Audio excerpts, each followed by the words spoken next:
This is entering the front gate. I've got a front road verge the other side of that hedge, which I like and maintain as well. And oh, it looks a bit like Steptoe's yard over there, sorry about that.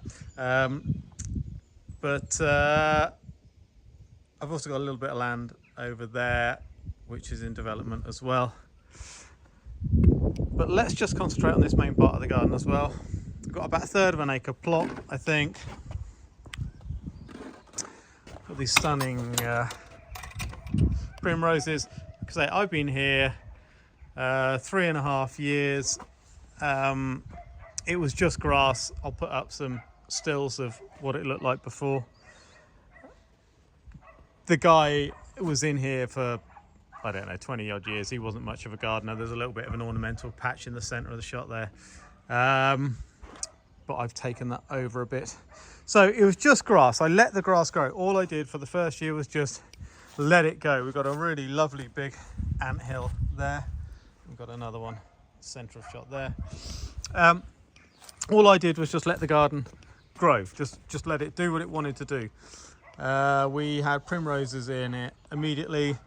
Things like I'll show you in a minute as I reach them. But I mean, these box balls, everything was already here. I haven't really put anything in. This is a lovely little patch. I was saying that I did put this pulmonaria in, which is a neophyte, which is a really new introduction. It does grow sort of semi-wild, but yeah, it's only in there really just to give it a little bit more, just to brighten it up a bit. I took most of them out. That one managed to stay for some reason, because I put most of the sort of more ornamentally neophyte-y things, even if they're wild plants, up sort of over behind the bungalow up there, which I'll show in a bit. So yeah, this is, so here we have these stands of, and I think they are false oak grass, the tussocky clumps there. There's a mole in there, look. I don't really have a lawn. I do have a little 1.5-year-old who will want to crawl about in spaces, but she's quite happy in these sort of like these little spaces in between. We'll just have to assess that as we go along. I was going to turn, we haven't got a level point in the garden for a start. I was potentially going to build a dry stone wall in front of that patch there and level that off a bit, but kind of breaks my heart to, as you'll learn if you hear me talk much more, it kind of breaks my heart to disturb what's already there, what's just sort of acting, what's developing on its own. I'm not really a high impact kind of guy when it comes to this garden. We've got some grass-like stitchwort that will grow through there. It's a real job to see at the moment, it just looks like, but in there is grass-like stitchwort. That'll look great later on. I'm just showing you really at the moment what it looks like. So this is just, if you walked into my garden, you'd say, oh yeah, all right, fine. All right, I guess no one really cares much about that. Probably. There's quite a lot of plant labels in there, so that might give you a clue that someone does care about it. This is part of the challenge of a garden like this in its earlier stages, is you've got to get over that hump of people, of, you know, sort of feeling judgment, I guess, around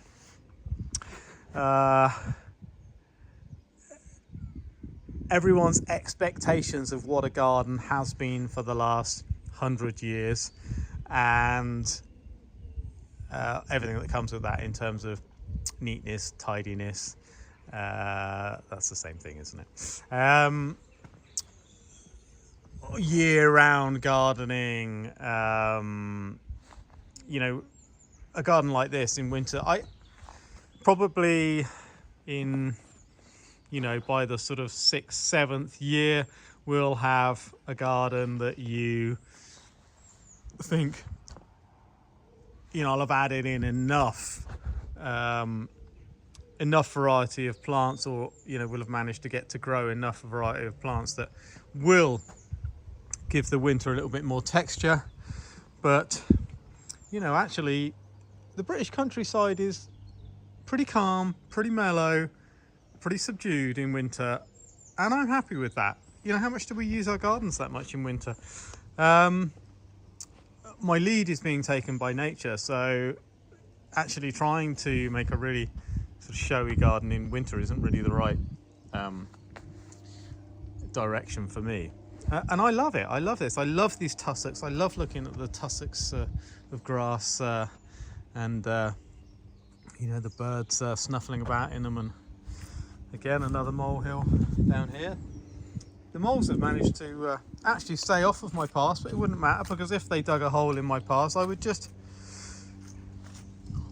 you know, walk around that, and then we'd have a different path. All of these Anthriscus, the cow parsley, are self-seed. Well, not self-seeded. I've scattered seed, and they have taken well, and they look amazing when they come out. A couple of these tussocks of full soak grass I have moved from other places in the garden. We've got some Deschampsia septicosa there. I can never say it, sorry, forgive me.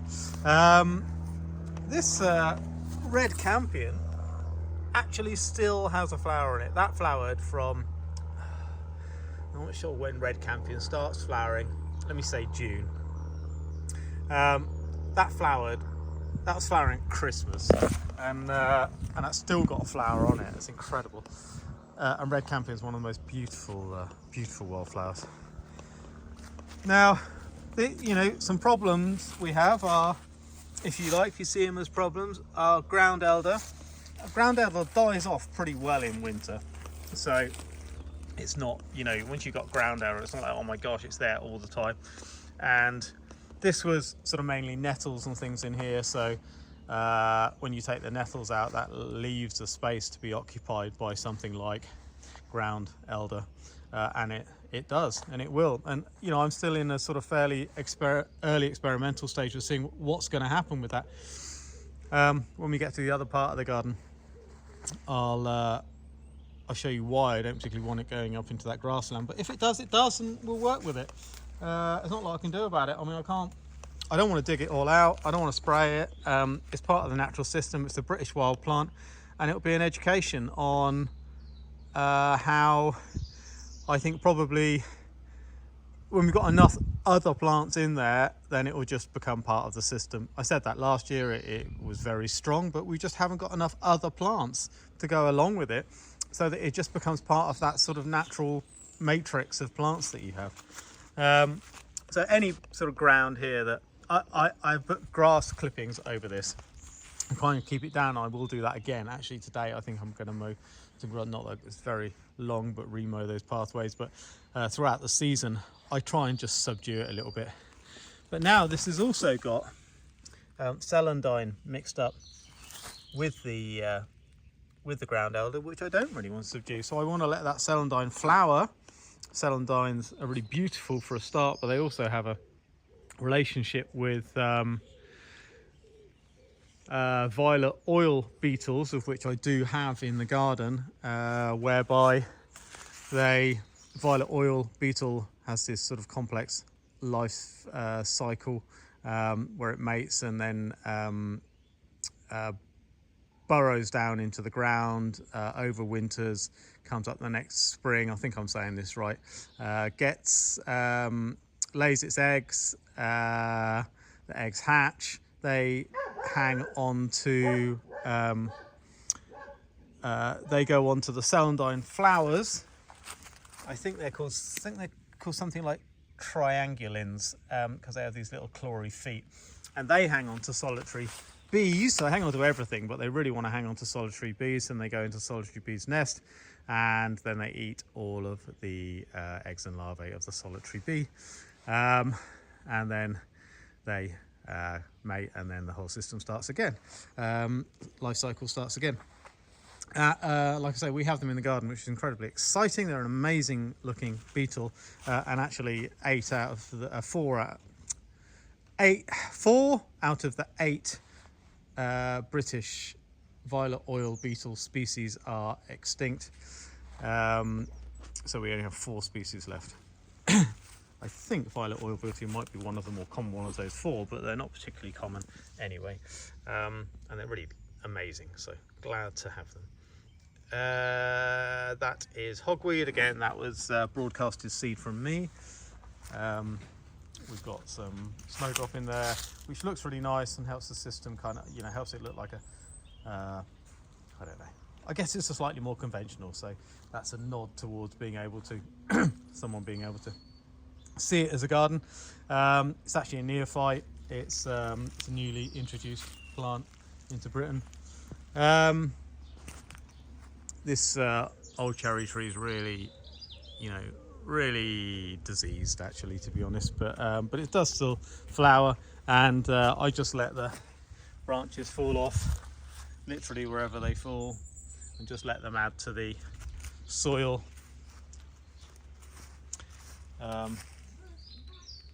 Biome. This was kind of, because it was already like an ornamentalish border, I've actually tended it slightly and I've added in a few things. There was some woolly thistle growing not too far from here, which I propagated, and I'm hoping that will grow. That is garlic mustard. This is tansy. That is chicory. All these things look pretty amazing. This is hypericum. That's just growing in there on its own, and that's ground ivy. Then we've got some teasel there. Some Germander Speedwell, I think.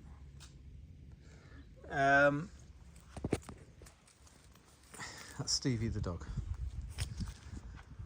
So yeah, so that bit, things like these hazels have all been left. See that? There's one hazel in there. There's another there. There's a couple over the other side of the bird bath. So they've all been left, and we'll manage those as they grow. This one's already been sort of pruned so I can walk past it. I've taken out the shoots on this side, and as that gets bigger, we'll just prune it a bit more. This hazel over here, actually, I've sort of pruned in a kind of kept it a lot smaller. I guess pollarded it, if you like. It's just got quite a nice form, keeps it a bit more manageable. So that is the first bit of the garden. I guess I call it the front garden. And this I'm like I said, I've been a bit more prescriptive in here. I've planted a few plants in here. So it's the first thing you see. It's the garden that feels like it wants to,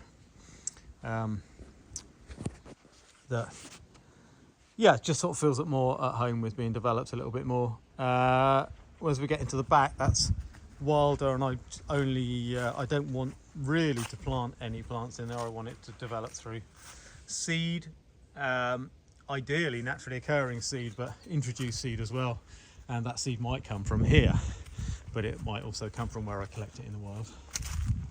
So this is the second sort of bit. Now all of these bits,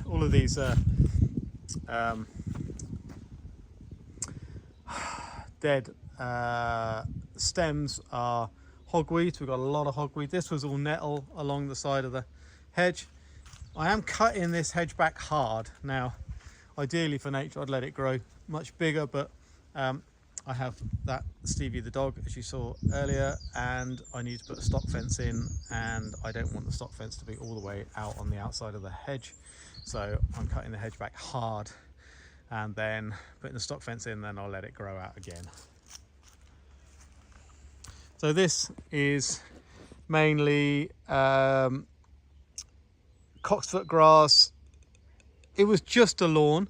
I just let the lawn grow, and then now it's got lovely tussocky grasses, cocksfoot grass, Yorkshire fog, and those ones there that are a little bit bigger are full soak grass.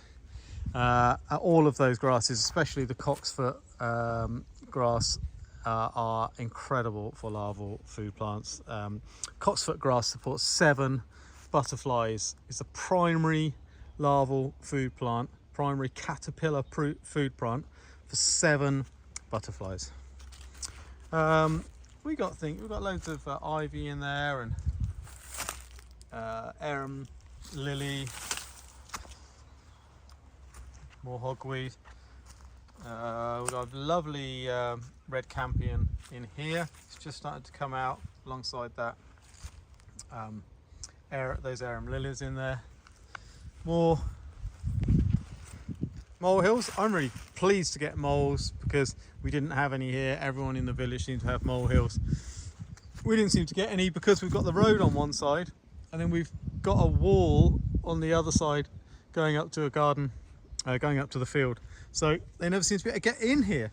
Anyway, they're here now, and that's great because they're kind of basically an ecosystem engineer as far as I see it. They are digging over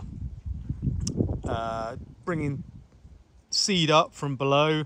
They're doing essentially what a pig would do in terms of disturbing the ground, digging it over, and allowing fresh soil for other plants to grow in. So I'm really pleased to see them. I completely understand if you've got a lawn, a conventional lawn that you care for, that they are problematic in that system. That's not to say that it's impossible to find ways to work with them, but you'd have to be a bit open-minded, and here I'm incredibly open-minded, so we just work with whatever happens really and adapt to it. Got some actually greater stitchwort there. I'm really looking forward to this to come out. So in here we have red campion in the front and greater stitchwort towards the back. All of that is just completely naturally occurring. This was a kind of composty heap, I think, for the guy who lived here before, but it's very much a nettle bed now. And I've cut this back hard as well. I've coppiced, this is a hazel hedge, which I've coppiced all the way along to try and make it a bit more manageable, but it's got this beautiful, really old ivy, mature ivy in it, which I've left to the most extent. Naturally occurring oak tree there. We've got this huge oak here, so I've got these beautiful naturally occurring oak trees. It's a nest from last year, not that from there, I took it from out of a tree at the front. This is kind of my woodland, if you like, full of hazel and oak. This is willow, grey willow, and that's just a rock pile that's left over, and I've added just a pile of cuttings, but obviously great for detritivores and also sort of nesting places for all sorts of mammals and reptiles, etc. This is a bit of fun I'm having. So where I cut back the hedge, I've realised that I'm taking away a nesting space, so I've built, I don't really quite know what it is here, but we have a little forest school here. Some kids at one of the groups that me and my daughter go to come here and play, and I thought this would be fun to make for them, as well as being a site for nests. You can come in here, and this will go ideally right over the top, and it'll have a little hole you can crawl through and give you some sort of experience of another perspective on seeing nature from a different angle. from the point of view of a bird, perhaps. Who knows? Yes, that's that. Let's go and have a look at the back behind the house.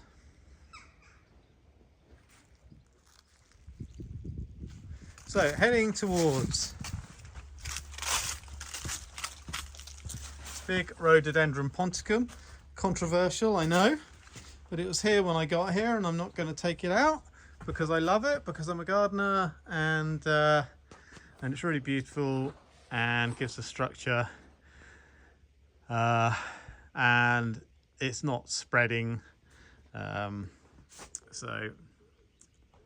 I'm happy with it. We had a big holly hedge in here before, which is incredibly dense, so I've taken that out. You can see where it's growing back now, so I'll sort of keep it smaller, and then I've kept some of the old hedge plants as well. Played around a little bit with that beech just to try and play with the form a little bit, see if I could you know, just having a bit of fun really. This is where I've been growing some veg in here. We've just leased this field, so if the lease ever comes through to sign, then hopefully I'm going to do my veg up there. And this is where we're going to have, I'm going to get into a bit of a, there's some ash on there from the wood fire. This is where I'm going to get into a tussle, because we're going to have to protect that veg, and then it's going to start to speak to how we became separated from nature, which is obviously through protecting our crops, through protecting our livestock. So we protected our crops from herbivores, we protected our livestock from predators, taking a lot of the land, and harming, fatally harming those animals that wanted to share our the efforts of our labour, products of our labour, and also we took a lot of the land in order to be able to do that. So this is why our native insects and most other animals are suffering so badly now, is because essentially we've taken so much space to feed ourselves. Then of course we build cities and we build roads and we build other things which dissect the landscape, and species don't do well in islands. They're more vulnerable in islands. They can't spread out to then you know, find another way to exist, or another place to exist. And that's what really we've done in well, around the world, but in Britain, and farming is by far the biggest cause of that. So where we can farm more sympathetically, and big supporter of regenerative farming, and absolutely organic farming. Yeah, I forgot to say at the very start, I mean, I never use pesticides at all. I mean, why would I? I'm trying to support insects, not kill them. Yeah, so that's kind of a first round of the garden, like 10th of April. Oh my gosh, sorry, 10th of March 2025.